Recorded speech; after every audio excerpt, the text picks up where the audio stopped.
Good morning everyone. आज मेरा जो सेशन है स्ट्रेचिंग एंड मोबिलिटी रूटीन का, ये मेरा हर सुबह एंड शाम का एक्टिविटी है। मैं इसके लिए 30 मिनट्स निकलता हूँ और वेट ट्रेनिंग वर्कआउट तो अलग से चलता ही है। स्ट्रेचिंग का जितना फ़ायदा है अपने डेली लाइफस्टाइल में, अपने हेल्थ में, इसी को आज एक्सप्लेन करूँगा। स्ट्रेचिंग मोबिलिटी एक्सरसाइज का बहुत बड़ा रोल है हेल्थ एंड फिटनेस में। वर्कआउट से पहले डायनामिक स्ट्रेचिंग एंड वर्कआउट के बाद स्टैटिक स्ट्रेचिंग करना चाहिए सभी को। हर कोई फिजिकल एक्टिविटी हो, जैसे dance, workout, cycling, running, walking, इससे पहले स्ट्रेचिंग करना आवश्यक है।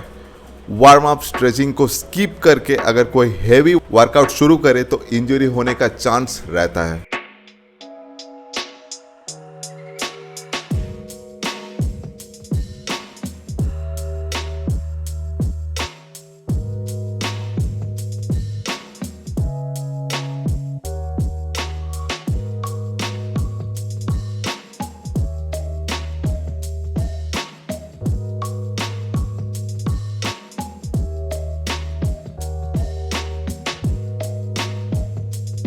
जिनका सुबह से रात तक बहुत कम रहता है, वर्कआउट करने का टाइम नहीं है, अगर वो early morning at least 5 minutes stretching करे तो उनका बहुत फ़ायदा मिलेगा उनके हेल्थ पर।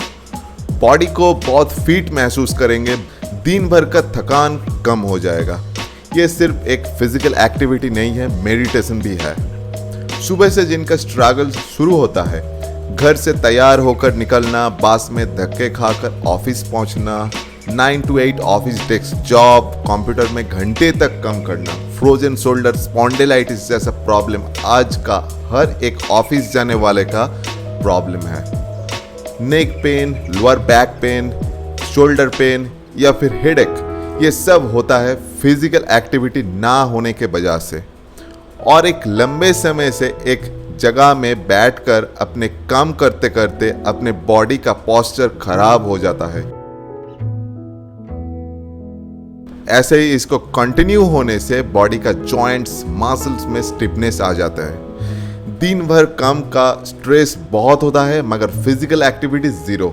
फिर एक ही ऑप्शन सोचते हैं उन लोग, वही shortcut, never permanently cure option, doctor के पास जाना, टेकिंग मेडिसिन्स।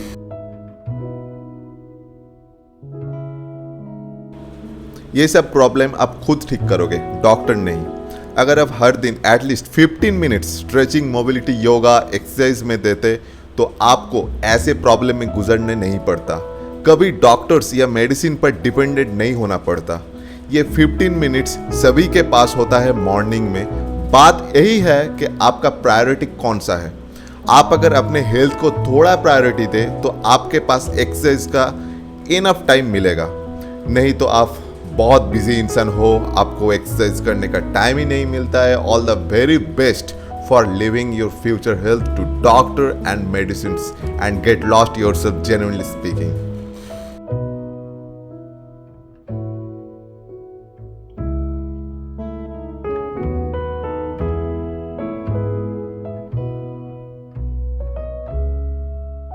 व्हाटएवर, क्या क्या हेल्थ बेनिफिट है मॉर्निंग स्ट्रेचिंग का, यही बात करते हैं। मॉर्निंग में हम जब नींद से जागते तब हमारा जॉइंट्स, मसल्स स्टीफ रहते हैं। बहुत उन्हें गर्दन में पेन महसूस करते हैं ठीक तरह से ना सोने से या फिर पूरे रात सेम पोजीशन में सोने से। इसलिए मॉर्निंग स्ट्रेचिंग से मसल्स और जॉइंट्स में ब्लड फ्लो इंक्रीज होता है, जॉइंट्स फ्लेक्सिबल हो जाता है, स्टिफनेस कम होता है। स्ट्रेचिंग होने से मसल्स में टेंशन रिलीफ होता है और ज़्यादा रिलैक्सेशन आता है।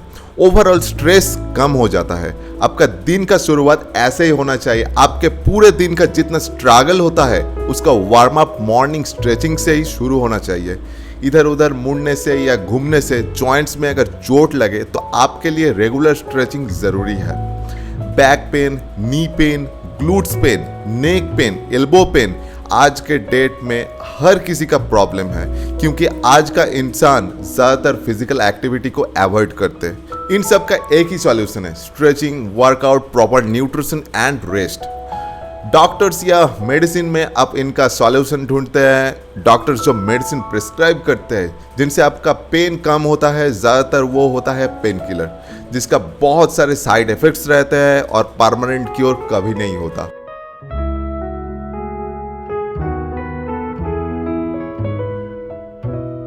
शॉर्टकट के पीछे मत भागिए, हमेशा एक अच्छे हेल्दी लाइफस्टाइल में रहिए।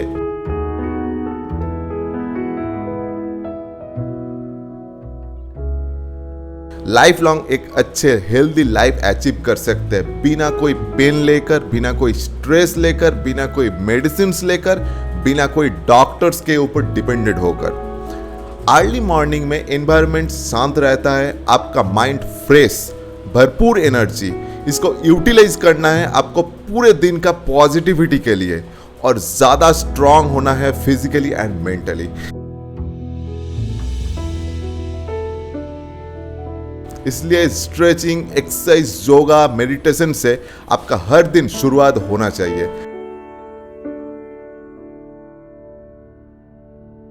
आपके शरीर और ब्रेन को कनेक्ट कर पाओगे और रात को सोने से पहले भी अगर स्ट्रेचिंग करें तो टेंशन फ्री रिलैक्सेशन, नींद अच्छे आएगी।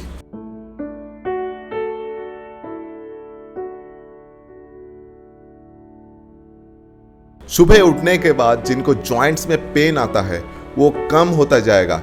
You will be getting stronger day by day. Increasing flexibility is done by stretching regularly. कुछ टिप्स एंड टेक्निक्स है अबाउट स्ट्रेचिंग एंड मोबिलिटी। पहला, स्ट्रेचिंग स्टार्ट करने से पहले लाइटली वार्म अप करना है, जैसे कि कुछ मिनट्स के लिए वेरी लाइट वॉकिंग और जॉगिंग। दूसरा, स्टैटिक स्ट्रेचिंग जो करना है आपको स्ट्रेच करना है जब तक वो मसल्स कंप्लीटली टेंशन में ना आ जाए और उसको तब तक होल्ड करना है जब तक वो मसल्स को रिलैक्स फील ना कराओगे। ब्रीदिंग नॉर्मल चलेगा, ब्रीदिंग को होल्ड नहीं करना है। मसल स्ट्रेचिंग के साथ एक रिदमिक ब्रीदिंग ले सकते हैं।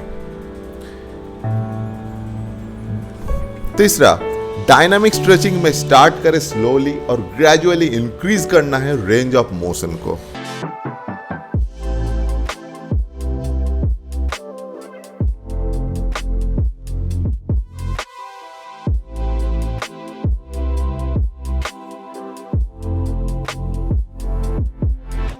जब हम फिटनेस के बारे में सोचते हैं तब फर्स्ट हमारे दिमाग में ख्याल आता है रनिंग, वॉकिंग और लिफ्टिंग वेट्स, मगर फ्लेक्सिबिलिटी के लिए सोचते बहुत कम। Flexibility is a very important component of physical fitness.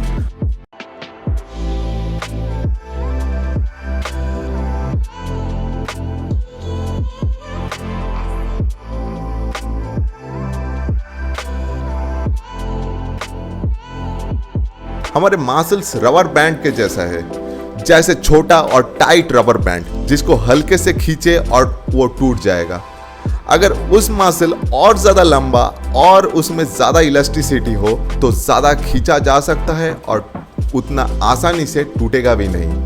ऐसे ही हमारा बॉडी मसल्स का फ्लेक्सिबिलिटी कम करता है। सिर्फ एथलेटिक परफॉर्मेंस के लिए फ्लेक्सिबिलिटी नहीं, सभी लोगों के लिए डेली एक्टिविटीज के लिए फ्लेक्सिबिलिटी होना चाहिए। आप अगर कोई हार्ड फिजिकल एक्टिविटी करने जा रहे हैं, अगर आपका मसल स्टिफ एंड हार्ड है तो आपको उस कम करने के लिए ज़्यादा डिफिकल्टी आएगा, रिस्क रहेगा इंजरी होने में। फ्लेक्सिबल जॉइंट्स और मसल्स आपको हर काम पे हेल्प करेगा इजीली करने में। आपका बॉडी इजीली स्ट्रेच और बेंड होने में कभी इंजरी का रिस्क भी नहीं रहेगा।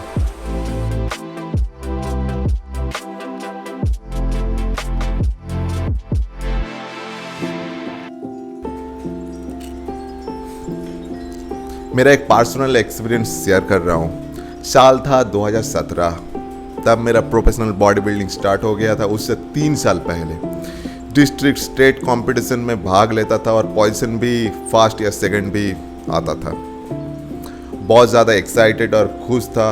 अचानक मेरा एक प्रॉब्लम आया, एक डिजीज मेरे शरीर में दिखा। नाम है एंकाइलोजिंग स्पॉन्डिलाइटिस। ज़्यादातर लोगों ने इसके बारे में नहीं सुना है। ये स्पॉन्डिलाइटिस जैसा नहीं है। एंकाइलोजिंग स्पॉन्डिलाइटिस एक जेनेटिक डिजीज या डिसऑर्डर है जो हड्डी को धीरे धीरे कैप्चर करता है, वीक करता है, जॉइंट्स को, स्पेशली स्पाइन को कैप्चर करता है। 1000 लोगों में एक का हो सकता है ये डिसऑर्डर, और वो अनलकी पर्सन मैं था। पहले तो ग्लूट्स, हैमस्ट्रिंग में बहुत ज़्यादा पेन से शुरुआत हुआ, ग्रेजुअली लोअर बैक से पूरे हिप्स जॉइंट एंड लेग पे कैप्चर कर लिया वो पेन। ज़्यादातर मूवमेंट से ही पेन आता था, चलना फिरना बंद हो गया था। तब मुझे समझ ही नहीं आया कि क्या हुआ है मुझे, अब क्या करना है। सब सपना टूट गया, सब खत्म हो गया था। सभी डॉक्टर्स के पास गया, बहुत टेस्ट करवाया, मेडिसिन लिया, मगर किसी डॉक्टर ने पकड़ ही नहीं पाया कि एक्चुअल में हुआ क्या। कोई बता रहा था एक्सरसाइज से हुआ, हेवी लिफ्टिंग से हुआ, डाइट से हुआ। एक्चुअली एंकलाइजिंग स्पॉन्डिलाइटिस के बारे में किसी को कुछ पता नहीं था। फाइनली चेन्नई अपोलो हॉस्पिटल में एक न्यूरो स्पेशलिस्ट डॉक्टर ने इस डिजीज को सही से पकड़ा था, मगर उस डॉक्टर ने बहुत ही महंगा एक स्टेरॉयड इंजेक्शन पुश करने का प्रिस्क्राइब कर रहा था। फिर मैंने इंटरनेट में इस एंकलाइजिंग स्पॉन्डिलाइटिस के बारे में डिटेल्स जानकारी हासिल किया, बहुत पढ़ा इसके बारे में, और यही कंक्लूजन में आया कि ये एक जेनेटिकली डिसऑर्डर है जो 20 या 30 एज में 1000 लोगों में एक का हो सकता है। ये कभी परमानेंटली क्योर नहीं होता और इसको कंट्रोल किया जा सकता है अच्छे डाइट, स्ट्रेचिंग, योगा, एक्सरसाइज, एक अच्छे हेल्दी लाइफस्टाइल में रह करके। उस स्टेरॉयड इंजेक्शन से मेरा काफ़ी हद तक टेम्पोरेरी पेन रिलीफ हो सकता है, लेकिन कब तक ठीक रहेगा वो पता नहीं। 6 मंथ या 2 ईयर में कभी भी वो पेन फिर लौट कर आ सकता है। परमानेंट क्योर का सॉल्यूशन कुछ नहीं है। तब मेरा दिमाग तो घूम गया था, क्या करूँ ना करूँ कुछ समझ भी नहीं आया। फाइनली मैंने डिनाई किया उस स्टेरॉयड इंजेक्शन को लेने से।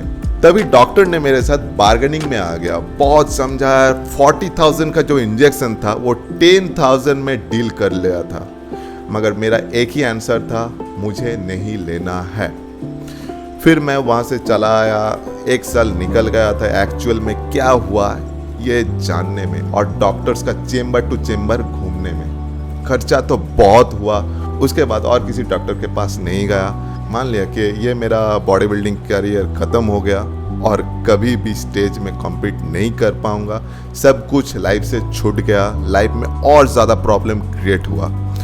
जॉब नहीं था, ठीक से चल भी नहीं पा रहा था, हेल्प करने वाला कोई नहीं था, कोई गुरु, मेंटर, ट्रेनर, कोचेस नहीं था मेरा।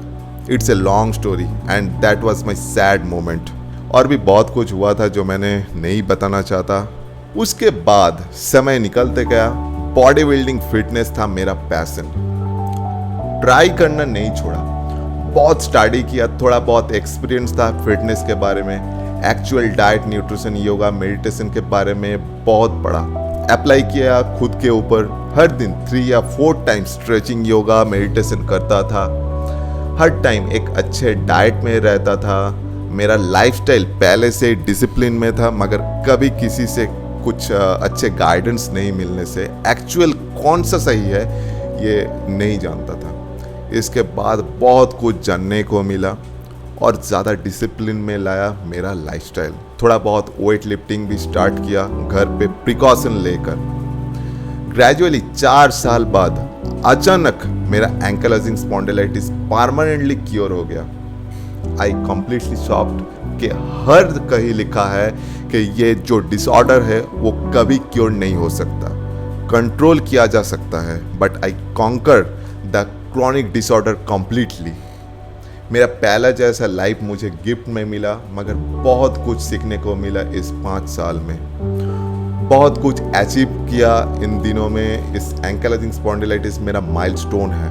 अगर ये नहीं होता तो मैं इतना सक्सेसफुल नहीं होता आज। इस स्टोरी का कंक्लूजन यही है कि मैं सोचता हूँ मेरा जो डिजीज या डिसऑर्डर था एंकलाइजिंग स्पॉन्डिलाइटिस, वो परमानेंटली क्योर हुआ सिर्फ और सिर्फ मेरा एक अच्छे हेल्दी डिसिप्लिन लाइफस्टाइल के वजह से।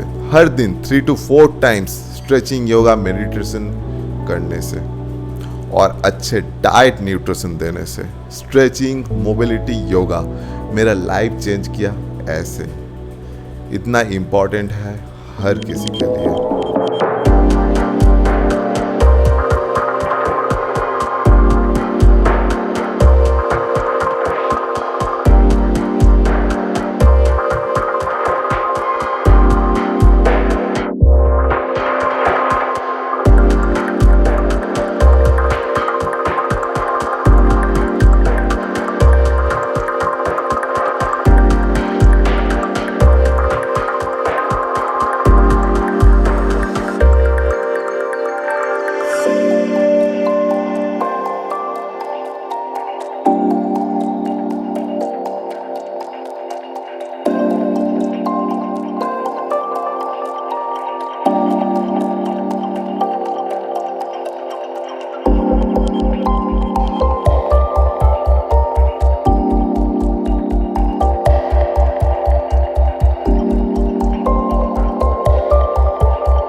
आज जो मेरा सेशन था ये था स्ट्रेचिंग मोबिलिटी का।